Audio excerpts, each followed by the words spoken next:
అందరికీ నమస్కారం. ముందుగా టచ్ మీడియా వ్యూయర్స్ అందరికీ నాగుల చవితి శుభాకాంక్షలు.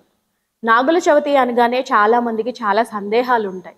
సర్పదోషం, దాని నివారణ, పాటించాల్సిన నియమాలేంటి, పుట్టలో పాలు ఎప్పుడు పోయాలి, పాటించాల్సిన విధి విధానాలేంటి, చాలా మందికి చాలా సందేహాలు ఉంటాయి. ఇవన్నీ మనతో వివరించడానికి ప్రముఖ జ్యోతిష్యులు, పండితులు గౌరీశంకర్ గురూజీ నాతో పాటు ఉన్నారు. గురుగారితో మాట్లాడదాం. నమస్తే గురూజీ. నమస్కారం. ఓం శ్రీ మాత్రే నమః. టచ్ మీడియా వ్యూవర్స్ అందరికీ కూడా నాగుల చవితి శుభాకాంక్షలు.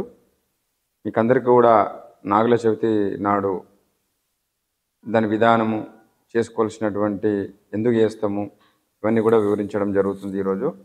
కావున ఒక మహంకాళి అమ్మవారి ఆజ్ఞ చేత నేను మీకు వివరించడానికి వచ్చాను. మహంకాళి అమ్మవారు మహాకాళి, మహాలక్ష్మి, మహాసరస్వతీదేవి. మన జీవన విధానం బాగుండాలంటే మహాకాళి, మహాలక్ష్మి, మహాసరస్వతీదేవి జ్ఞానం ఉండాలి, ఆరోగ్యం ఉండాలి, పట్టుదల ఉండాలి. ఓం సర్వమంగళమాంగళ్యే శివే సర్వార్థ సాధకే శరణ్యే త్ర్యంబకే దేవి నారాయణి నమోస్తుతే. గురూజీ, నాగుల చవితి ఏ రోజు చేసుకుంటారు? అలాగే చాలా మంది తెలంగాణ వాసులు వచ్చేసి నాగుల పంచమి చేసుకుంటారు. అలాగే ప్రాంతీయ అంటే డిఫరెన్స్ ఉంటుంది కదా, ఆంధ్ర వాళ్ళు వచ్చేసి మనకి నాగుల చవితి చేసుకుంటారు. రెండూ ఒకటే పండగ. సో ఈ నాగుల చవితి అనేది ప్రత్యేకంగా ఏ రోజు చేసుకుంటారు? ఇప్పుడు ఈ నాగుల చవితి, నాగుల పంచమి ఆషాఢ మాసంలో వచ్చేటువంటి శుక్లపక్షంలో తెలంగాణ వాసులందరూ కూడా నాగుల పంచమి నాడు ఈ కార్యక్రమం చేయడం జరుగుతుంది. మరియు ఇక్కడ ఆంధ్ర ప్రాంతానికి సంబంధించిన వారు కార్తీక మాసంలో వచ్చినటువంటి శుక్ల చవితి నాడు నాగుల చవితి చేయడం జరుగుతుంది. పురాణాల ప్రకారం కొంచెం చిన్న చిన్న డిఫరెన్సియేషన్ ఉంటాయండి. కొన్నిటి ప్రకారం వచ్చేసి శ్రీకృష్ణుడు పరిపాలించేటువంటి ద్వారకలో ఆ సముద్రంలో చాలా నాగుపాముల వల్ల ఆ సముద్రం అంతా విషతుల్యమవుతుంది.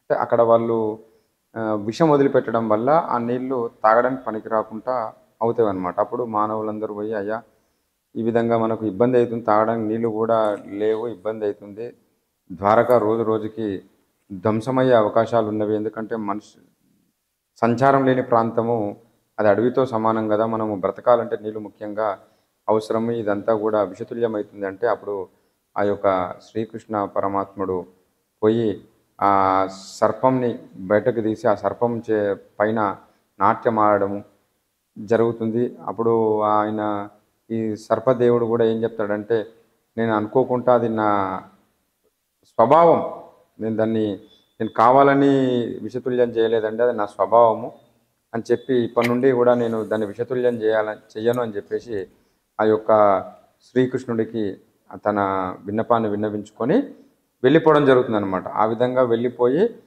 తన విషాన్నంతా కూడా తానే మరి స్వీకరించి ఆ యొక్క ఆ యొక్క ద్వారకాలో ఉన్నటువంటి యమునా నదిని అంతా కూడా శుద్ధి చేయడం జరుగుతుంది అనమాట. అప్పుడు అందులో నీళ్ళు తీసుకుని మనం వాడుకోవడం జరుగుతుంది.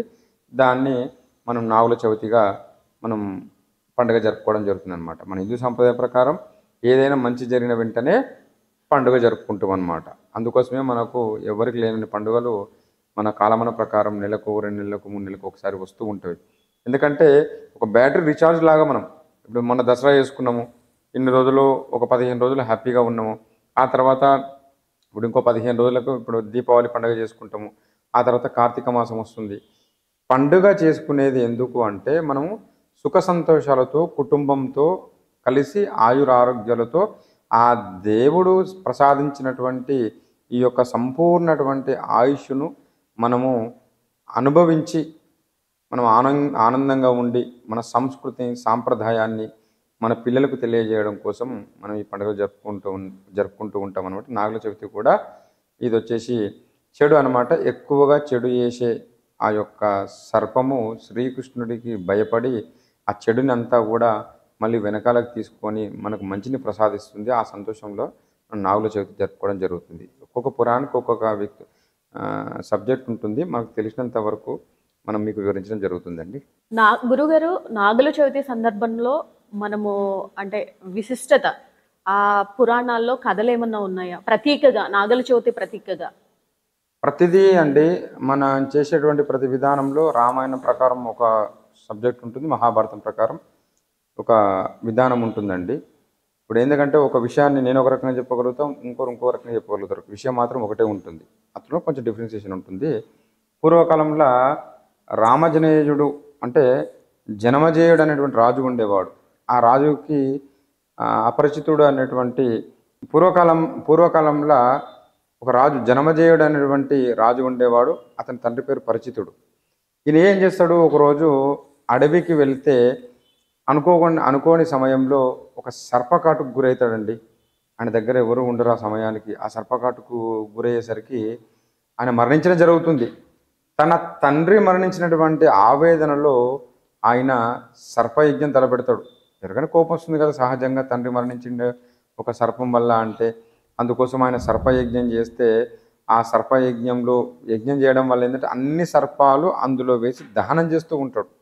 దహనం చేస్తూ ఉంటుంటే ఇక ఒక్క సర్పం చేసిన పాపానికి అన్ని సర్పాలు ఇబ్బంది పడుతున్నవని చెప్పేసి ఒక ఋషిపుత్రుడు అక్కడికి వచ్చి, అయ్యా రాజుగారు, మీరు ఈ విధంగా చేయడం న్యాయం కాదు, మీరు జరిగింది మీకు అన్యాయమే, కానీ ఈ విధంగా ప్రతి సర్పాన్ని నిందించడం తప్పు అని. ఎందుకో ఇది ఏంటంటే మన నిత్య జీవితంలో కదండి, ఒకరు తప్పు చేస్తే మనం అందరినీ తప్పు పట్టకూడదని దీన్ని మనకు చెప్పడం విధానం అనమాట. అప్పుడు మిగతా సర్పాలన్నీ కూడా మేము బ్రతికించినందుకు సంతోషం అని చెప్పేసి అవి తమ స్వభావాన్ని మార్చుకుంటాయి. ఇప్పుడు మీరు పాము చూడండి, మీరు దాన్ని తొక్కితేనే లేకపోతే ఇంకో దాన్ని కొడితేనే అది రియాక్ట్ అవుతుంది తప్ప అది దానంతలో తాను తన పని చేసుకుంటూ వెళ్ళిపోతుందండి. ఇప్పుడు ఎంతో మంది ఊర్లలో ఉంటారు చూడండి, మీరు బావుల దగ్గరికి వెళ్తుంటారు, ఎవరికి చాలా తక్కువ 99% ఏ పాము ఎవరికి కరవదండి. అనుకోకుండా ఆయన తొక్కడం ఏదో జరిగితేనే అవి రియాక్ట్ అయ్యి కరవడం జరుగుతుంది. ఆ రోజు నుంచి ఈ యొక్క శుభం కలుగుతాయి అన్నమాట. మనకు కేవలం ఒక ముంగీస కనపడితే మాత్రమే దానికి అవి గొడవ పడతాయి తప్ప మనుషులు కనపడితే వాటితో వాళ్ళు వెళ్ళిపోతాయి. ఆ రోజు ఏ రోజు నుంచి జరిగింది ఇదంతా నాగుల చవితి నుండి జరిగింది. అందుకోసం మనం శుభ సందర్భంగా నాగుల చవితిని పర్వదినాన్ని జరుపుకోవడం జరుగుతుంది. లేదు అంటే అన్ని నాగులు వచ్చి అన్ని నాగు పాములు వచ్చి మనం కరవాలంటే ప్రతిరోజు ఎంతోమంది మరణాలు జరుగుతాయి. కానీ ఆ ఒప్పంద ప్రకారము అవి మనల్ని ఏమి చేయవండి. మనం వాటిని ఏమైనా ఇబ్బంది కలిగిస్తేనే అవి మనకు మీదికి వస్తాయి తప్ప ఏ పాము చూడండి, మీరు జనరల్గా చూస్తూ ఉండండి, మీ ఇంటికి వచ్చిన పాము అయినా సరే ఊర్లలో ఎక్కడైనా సరే అది మనం చూడగానే వెళ్ళిపోతుంది. ఆ ఒప్పందం జరిగిన రోజు ఈ నాగుల చవితిగా మనం జరుపుకోవడం జరుగుతుందండి. గురూజీ, నాగదేవతలకు నమస్కారం చేయడం వల్ల కావచ్చు, పుట్టలో పాలు పోయడం వల్ల కావచ్చు, ఎలాంటి ఫలితాలు కలుగుతాయి? ఆ రోజు ఏం చేయాలి? మెయిన్ అంటే పితృదోషాలు తొలగిపోతాయండి. పితృదోషాలు, సంతాన దోషాలు, సంతానం కలగకుండా ఉంటాయి కదా, ఆ దోషాలని తొలగిపోవడం జరుగుతుందన్నమాట. అయితే మనం ఇందాక చెప్పుకున్నట్టు ఆ యజ్ఞంలో అన్ని సర్పాలు వేస్తాడు కదా ఆ రాజుగారి కుమారుడు పరిచితుడు. అయితే ఆ పరిచితుడు చనిపోతాడు. జనమజేయుడు ఆయన కొడుకు అనమాట. అటు పోయేటప్పుడు ఏంటంటే చేసిన తప్పుకి పరిహారంగా మీరు ఏం చేస్తారు అంటే, నేను మీకు పితృదోషాలు తొలగిస్తాను, సంతాన దోషాలు తొలగిస్తాను అని చెప్పేసి ఆ రోజు మనకు ఆ చవితి నాడు ఇవన్నీ జరుగుతాయి అన్నమాట. అందుకోసం మనం నాగుల చవితి నాడు నాగుపాముకి పాలు పోయడము. వాస్తవానికి నిజంగానే మీకు అవైలబిలిటీ ఉంటే నిజంగానే పాములకు కొంచెం ఏదన్నా వెసులుబాటు ఏర్పాటు చేయండి. ఎవరైనా పాములు పెంచుకునే వాళ్ళు ఉంటారు కదా కొంతమంది, వాళ్లకు సహాయం చేయండి. పుట్టలో పాలు పోయండి, బట్ ప్రతి ఒక్కరి పాము దొరకాలంటే దొరకదు, పుట్ట దొరకాలంటే దొరకదు. ఇందాక మనము ఎట్లా మనం ఒక దేవుడు కనపడడు కానీ దేవుని ఫోటో పెట్టుకొని మనం ఎట్లా పూజ చేసుకుంటామో ఆయన రూపాన్ని, అదేవిధంగా ఆల్టర్నేట్గా మనము పుట్టలో పాలు పోస్తాం అనమాట. కానీ నిజంగానే ఎక్కడైనా అవైలబిలిటీ ఉంటే ఎక్కడైనా చిన్న కప్పులో పాలు పోసి, మీ వ్యవసాయ క్షేత్రంలో ఎక్కడైనా ఉంటే అక్కడ కొంచెం పాలు పోసి పాముకి ఇష్టమైనటువంటి ఏదైనా భోజనం అక్కడ పెడితే అవి బాగుంటాయి. ఎందుకంటే అవి మన కోసం సాక్రిఫైస్ చేసినాయి, మిమ్మల్ని కర్వము ఊరికేనే అని చెప్పేసి ఒప్పంద ప్రకారం అవి మన నివాస ప్రాంతంలో ఉండకుండా దూరంగా ఉంటున్నాయి అనమాట. అందుకోసం ఈ పాములని మనం పెంచుకుంటామా? పెంచుకోం కదా. మన ఇంట్లో పాలు పోసి పామును అవన్నీ పెంచుకోం కదా. ఆ ఒప్పంద ప్రతిదానికి ఒక కండిషన్స్ ఉంటాయి ప్రకృతిలో. నువ్వు నాకేమిస్తావు, నేను నీకేమిస్తాను. ఈ ఒప్పంద ప్రకారం అవన్నీ కూడా చెట్లు పుట్టలలో జీవనం కొనసాగిస్తూ ఉంటాయి అనమాట. అదే ఇప్పుడు మనం చిన్న చిన్న కుక్కలు పిల్లులు పెంచుకుంటాం కానీ పామును పెంచుకోం కదా. ఆ ఒప్పంద ప్రకారమే అవి చెట్లలో మాత్రమే అవి నివాస యోగ్యంగా ఉంటుంది. నాగుల చవితి నాడు మీకు ఎవరైనా కొంతమంది బతుకుదెరు కోసం నాగులు ఆ పాములను ఆడిస్తుంటారు కదా, వాళ్ళని ఆ పాము కోసం మీకు ఏదైనా సహాయం చేయండి. అక్కడ దాన్ని మంచిగా చూసుకోమని చెప్పండి. ప్లస్ ప్రతి ఒక్కరు దొరకదు కాబట్టి పుట్టకు పోయి మనం పాలు పోసినట్లయితే తప్పకుండా ప్రతిఫలం వస్తుంది. ఎందుకంటే మనకు అక్కడ ఇప్పుడు ఈశ్వరుని చూడాలని ఉంది మనకు, కానీ ఈశ్వరుడు చూడాలంటే కొంచెం చాలా రోజులు తపస్సు చేయాలి, కొంచెం వర్కౌట్ చేయాలి, మన జీవన విధానం మార్చుకోవాలి. భగవంతుడు అయినా భగవంతుడి యొక్క షాడోస్ కనపడతాయి, అంటే నీడలు కాదు, ఆయన ఉన్నట్టు ఫీలింగ్స్ మనకు ఏర్పడతాయి, అదే దేవుడే. అదేవిధంగా మనకు నాలుగో చవితి నాడు కూడా మనం పుట్టకు పోయి పాలు పోసినట్లయితే, ఇప్పుడు పుట్టలని ధ్వంసం మనమే చేసినాం, కానీ ఆ పుట్టకు పోయి పాలు పోసినట్లయితే ఆ నిజంగానే పాముకి అందించినటువంటి సంతోషం అనేది మనకు దొరుకుతుంది. కాబట్టి ఆ సాటిస్ఫై కోసం మనం నాగుల చవితి జరుపుకుంటామండి.